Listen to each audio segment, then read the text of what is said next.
I am Nafisa and I am here for my project. My roll number is 267. So my topic is insurance management system.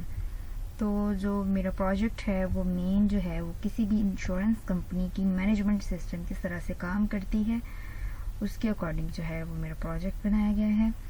First of all will see the diagram of the insurance management system.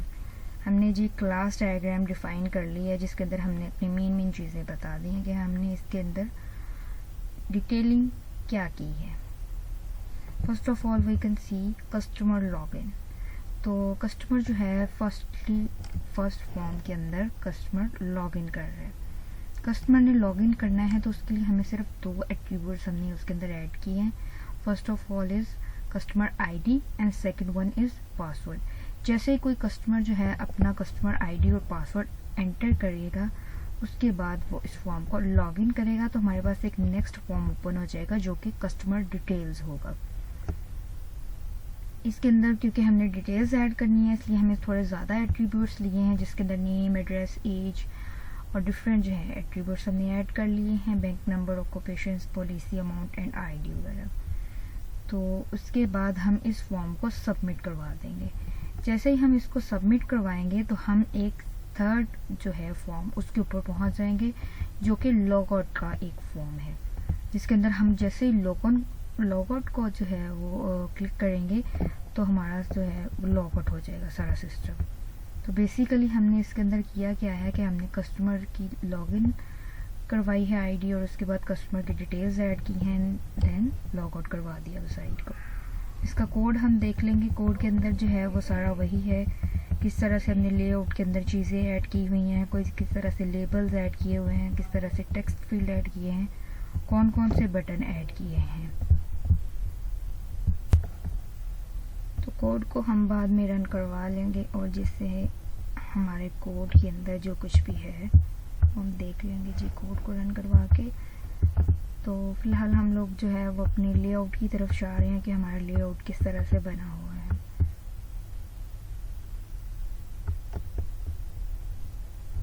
ये है जी हमारा first form. जब हमारे इस code की output आएगी तो firstly जो है हम देख सकते हैं कि हमने लॉगिन फॉर्म को रन करवाया हुआ है जिसके अंदर मैंने जो है वो इसके लेआउट में क्या किया है एक लोगो ऐड करवाया. इंश्योरेंस लोगो मिर्ज़ा इंश्योरेंस कंपनी जो है वो इसका मैंने नाम एक ऊपर सबसे ऊपर लेबल लगा के हेडिंग दे दी है. तो पिक्चर्स वगैरह हम अपनी मर्ज़ी से कुछ भी ऐड कर सकते हैं लेकिन जो हमारा मेन इसके अंदर काम होता है वो ये होता है कि हमने जो है वो कस्टमर आईडी और पासवर्ड लेना होता है और फिर हम इसको लॉगिन करवा देते हैं. मीन्स अगर किसी भी कंपनी का कोई भी कस्टमर हमारे पास आ रहा है तो वो आके अपनी आईडी और पासवर्ड लॉगिन करेगा जिससे जो है वो नेक्स्ट एक फॉर्म के ऊपर पहुंच जाएगा जो कि कस्टमर डिटेल्स का फॉर्म है.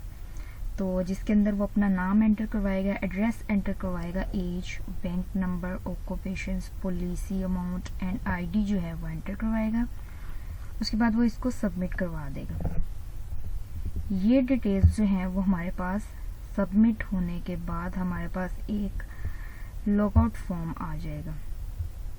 देखें यहाँ पे हमने जो है वो कुछ डिटेल्स ऐड करवाई हुई हैं. नेम हमने नफीसा ऐड करवा दिया, एड्रेस हमने फैसलाबाद दे दिया, एज 22, बैंक नंबर हमने ऐड करवा दिया, ऑक्यूपेशन हमने आईटी मैनेजर जो है वो लिखा है. इसके अंदर पॉलिसी अमाउंट लिखी है 90,000 और हमने आईडी दे दी है अपनी.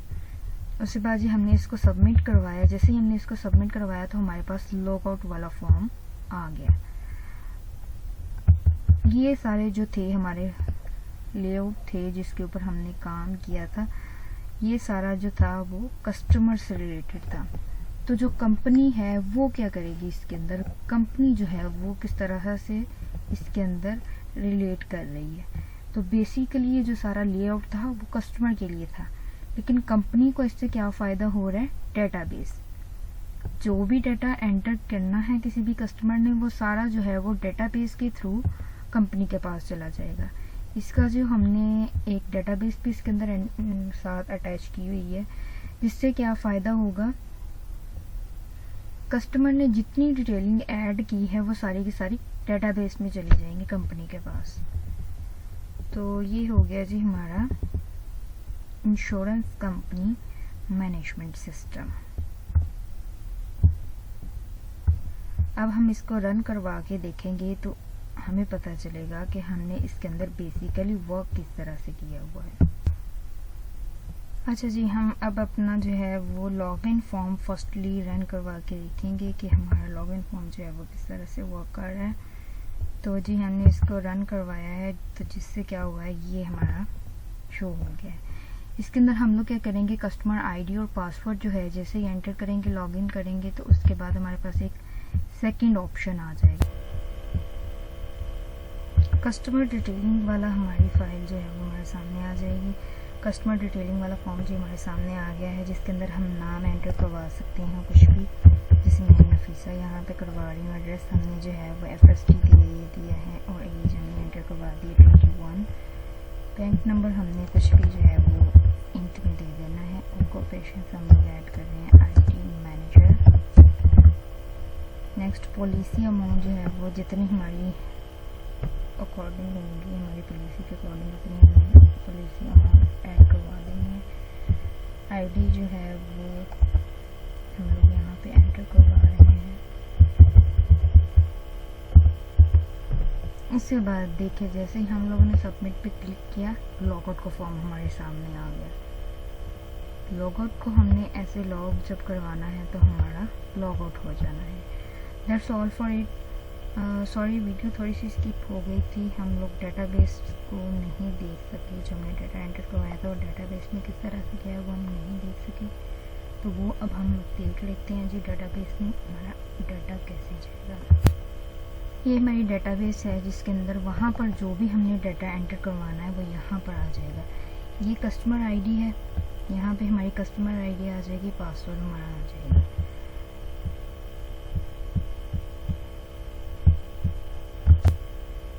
ये फॉर्म्स जो हैं वो बेसिकली कस्टमर के लिए वर्क कर रहे हैं, इसमें कंपनी को कुछ भी बेनिफिट नहीं जा रहा। लेकिन जो हमारी डेटाबेस है जो हमने अभी देखी है डेटाबेस, वो सारा डाटा जो है वो डेटाबेस के थ्रू, ये सारा डाटा कस्टमर का डेटाबेस के थ्रू कंपनी के पास चला जाता है। तो इस तरह से इसका मैनेजमेंट, इंश्योरेंस कंपनी का मैनेजमेंट सिस्टम जो है वो वर्क करता है। वी ऑल सी दैट कि हमने इसको सबमिट करवाना है तो लॉगआउट का फॉर्म आ जाना है और इसको हमने लॉगआउट करवा देना है। That's all for it. Thanks for watching my video. अल्लाह हाफिज़।